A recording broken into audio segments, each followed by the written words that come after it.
אספר לכם קודם, ברוכים הבאים למעמד ה-17 או 18 של הכולל פורים בחסדי השם. השנה, לפני 8 ימים נכנסתי לאיזשהו ניקיון, ויכולתי אפילו להתחיל את הגיוס של הכספים, עד שהקדוש ברוך הוא שלח לי איזה זיכרון לפני 10 חודשים שהיה מקרה של הצעה לבית שמש. שמעתי את הקשר של הצעה לבית שמש שיש ילד בהיקף אנפילקסיס. אנפילקסיס זה היקף אלרגי, סכנת נפשות ממש. מדובר בשניות או דקות ספירות עד שחס ושלום זה חיים במוות. אני רץ מגולב 2 איפה שגם טס לאזור של המרכז מסחרי, עולה את המדרגות, את ה-20 ומשהו מדרגות ליד הקופיקס, מיד יש לשטרות רחוב ערבות הנחל. יש שם סמטה ענקית עם 9 בניינים, כל אחד יש לו מעלית. למה המעליות לא מגיעים לרחוב? מוזר, אבל ככה זה. אני עולה במעלית, זה לפני שברוך השם ירדתי איזה 20 ומשהו קילו, אז אני בנשימות. אני דופק על הדלת. ביקורות, המוקדניות שלנו מספרים כל הזמן, אם יש מקרה הצלה, דבר ראשון, תפתח את הדלת, תשאיר את הדלת פתוח. הדלת נעול. אני דופק על הדלת, יהודי חסידי פותח את הדלת, מסתכל עליי עם התיק שוקל איזה 30 קילו, התיק האדום הגדול, מסתכל עליי ופתאום מחייך ואמר, ובלעזור, הכולל פורים זה עוד מעט. זה היה לפני 10 חודשים. 10 חודשים, הוא אומר, הכולל פורים זה עוד מעט. זה ממש הצולס נפושס. אני מסתכל עליו, דחוף, אני אומר, יש מקרה הצלה כאן? הוא אומר, אוי, הבן שלי, במצוקה, אוי. הוא שכח לי גם, הוא ראה אותי, הוא ראה את הכולל פורים. נכנסתי פנימה, הילד היה במצוקת נשימתי, חבל על הזמן, ממש חבל על כל שנייה. נתתי לו אפי, הצלתי לו את החיים. אבל ככל הנראה הדבר הזה גם מציל חיים. ואני רוצה לספר לך, כל אחד כאן גם שותף בהצלת נפש הזהו. כשמקבלים את המעטפות עוד מעט, אתם תבינו שיש 1,000 שקל בכל מעטפה. אבל 100 שקל זה המייסרס. אני רוצה לספר לכם, עשינו את זה קל בשבילכם, עשינו 2 מעטפות, למעטפה השנייה יש 100 שקל. אם אתם נותנים את המייסרס כאן, למקום הקדוש הזה, למפעל הקדוש הזה, שכל אחד חלק מזה, גם מחזיקים את היהודי שיושב לידך בצד ימין או בצד שמאל. אתם גם מחזיקים את הדבר הזה. ואני רוצה לספר לכם, השנה ברוך השם יש לנו מעל 800 אברכים כאן, ועוד 100 בפני שמור ממול, שזה עוד סניף חדש. פרצנו גדרים בכל הארץ.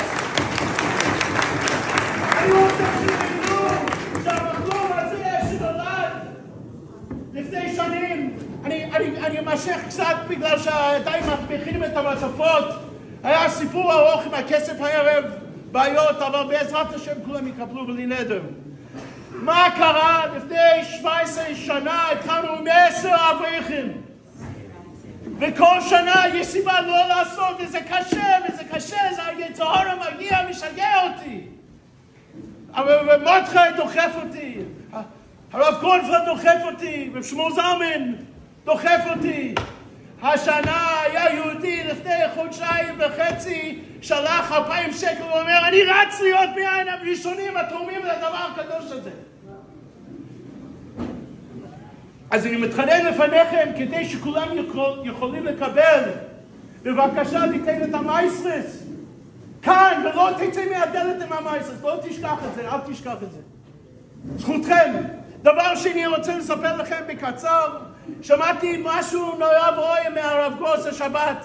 הוא אמר במצרים, השם ילוחם לכם ואתם תחרישון. לא היה לכלל ישראל לעשות שום דבר, הקדוש ברוך הוא ילחם מההתחלה ועד הסוף. שכחתי את השחור משם. אבל עם עמלק זה לא אותו דבר, בדור דור צריכים להילחם עם עמלק. למה עם עמלק? צריכים להילחם כל שנה. זה יום עמלק. מי זה עמלק? מי זה האבא, הסבא רבא של עמלק? עשיו אצל הבכור, הוא בזבז את הבכור, מה הוא אמר? לא מסתדרים, מה זה שייך לי? בגלל שעשיו הבין שהוא נגד המצרים שלא האמינו בהקדוש ברוך הוא, הוא האמין שיש הקדוש ברוך הוא, אבל מה? הוא הבין שיש הקדוש ברוך הוא והוא רוצה לחיות רק בעולם הזה. הוא לא האמין בעולם הבא בכלל, הוא לא האמין שהפעולות שלו בעולם הזה יש שייכות לעולם הבא. וגם הנכד רבא שלו, הומן הראשו, אומרים במגילה, וכל זה איננו שווה לי אותו מילים. אז מה הפרשנות של זה? וגם למה המצווה היום של פורים הוא מתנות לאביונים ומשלוח מנות ישראל? מה זה קשור לפורים, מתנות לאביונים? וניתן לחבר שלי איזשהו תפוזים ומיץ יין, מה זה שייך? מה זה שייך משלוח מונס? אז אמר הרב גרוס משהו נפלא, beautiful, הוא אומר שאצל יהודים זה כלי וענווהו. הזה אצלנו, כל זה איננו שווה לי. לא מזה לי הבכור אצלנו, זה כלי וענווהו. מה זה הזה כלי וענווהו הזה? הזה כלי, מה אתה רחום, מה הקדוש ברוך הוא רחום, אף אחד הוא רחום. אנחנו עושים את הקדבק של העמידה של הקדוש ברוך הוא. הקדוש ברוך הוא הרחמן, הוא נותן לנו הכל, בכל, מכל, כל נשימה. אני רואה את זה יום יום בעצור בית שמש, כל נשימה ונשימה זה הקדוש ברוך הוא. בקיצור, כמו שהקדוש ברוך הוא נותן לנו את הכל, כדי להילחם עם עמלק, בפורים, שזה היונטף של עמלק, להילחם עם עמלק. אנחנו נותנים מתנות לאביונים.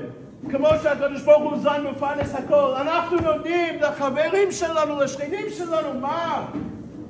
משלוח מונס ישראל, להרים את האחדות, לדאוג על כולם. רבי ישראל, שנה שעבר חילקנו לכל אחד פתק של חטוף או חטופה. אני כבר שחילקתי היום את הפתקים, שמעתי 6 סיפורים מיוחדים, כל אחד שהתפלל במיוחד על שם, ושמע ברוך השם שהם חזרו הביתה וחזרו בתשובה. זה לא רק שהם חוזרים הביתה, הם חוזרים לגמרי, לאט לאט, אבל לגמרי.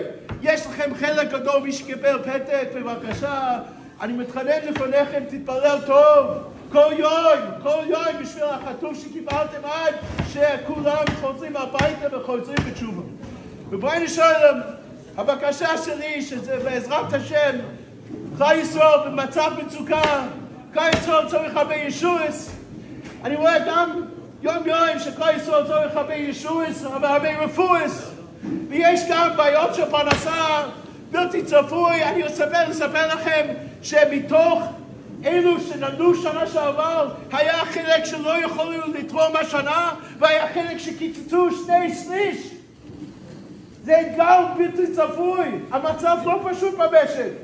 אז בואו נשאל למה אנחנו צריכים אחרי שמיים שידוכים, כמה צריכים שידוכים בכל מיני גילים. אז בעזרת השם, שאנחנו נגיד עכשיו, תראו ביחד, לכוון על קודם כל, שכל עם ישראל, שלא נצטרך פרנסה זה מזה ולא לעם האחר. שכולם יהיה את הזיווגים שצריכים בכל גיל. ושהקדוש ברוך הוא יהיה לו כך משמיים ועל חיילינו, חיילי צבא לישראל, וגם על החטופים, להחזיר את כולם משפחותיהם, את כל ממש במהרה בימינו, ושנזכה כולנו לרקוד במשיח צדקנו, כמו משיח צדקנו, בבית המקדש, ולכו בעוד מעט, והזרוח והפסוחים, בבית המקדש במהרה בימינו, אמן.